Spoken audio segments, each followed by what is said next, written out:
très longtemps, vivait une très vieille dame. Je ne sais pas son âge exactement.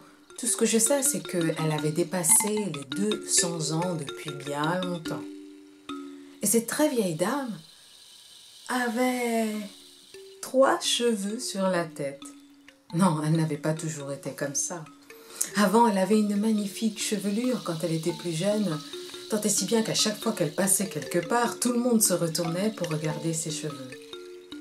Mais le temps est passé et année après année, ses cheveux sont tombés, tant et si bien qu'à la fin, il ne lui en restait plus que 3. Mais ses cheveux, elle en prenait grand soin. Elle faisait des shampoings, elle mettait des crèmes de soin, elle les peignait bien et elle les enroulait pour former un minuscule petit chignon tout en haut de sa tête. Seulement un jour, elle est en train de faire la cuisine. Oui, parce que ça se passe à une époque très ancienne. Et pour faire la cuisine, il fallait avoir un feu chez soi. Alors elle remuait sa soupe. Elle remuait,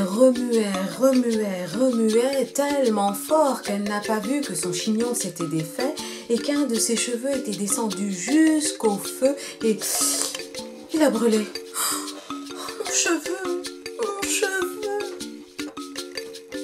Mais il m'en reste 2. Et 2, c'est mieux que rien. Alors la vieille dame en a pris grand soin. Elle faisait des shampoings.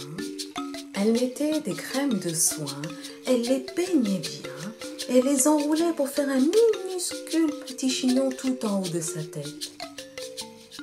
Seulement un jour, elle était à la rivière pour laver son linge. Oui, parce qu'à cette époque-là, il fallait aller au bord de l'eau pour laver son linge.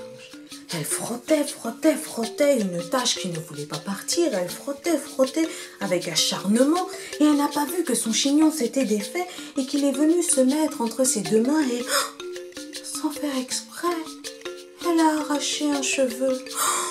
Mon cheveu, mon cheveu. Oh, il m'en reste 1. Et 1, c'est mieux que rien. Alors, son cheveu, elle en a pris grand soin. Elle lui faisait des shampoings, elle mettait des crèmes de soin, non, pas la peine quand il n'y en a qu'un, et elle l'enroulait tout en haut de sa tête pour faire un minuscule petit chignon. Seulement une nuit, elle a fait un terrible cauchemar. Elle bougeait sa tête dans tous les sens, elle se réveille en sursaut, et sur son lit, qu'est-ce qu'elle voit? Son dernier cheveu. Oh, mon cheveu! Bien son cheveu. Je ne veux plus continuer. Alors la vieille dame s'est levée. Elle a ouvert son placard et là, elle a pris une robe blanche. Tellement blanche qu'elle brillait. Et puis elle l'a passée et elle est sortie de sa maison sans fermer la porte. Pas la peine, a-t-elle dit. Et puis elle a marché.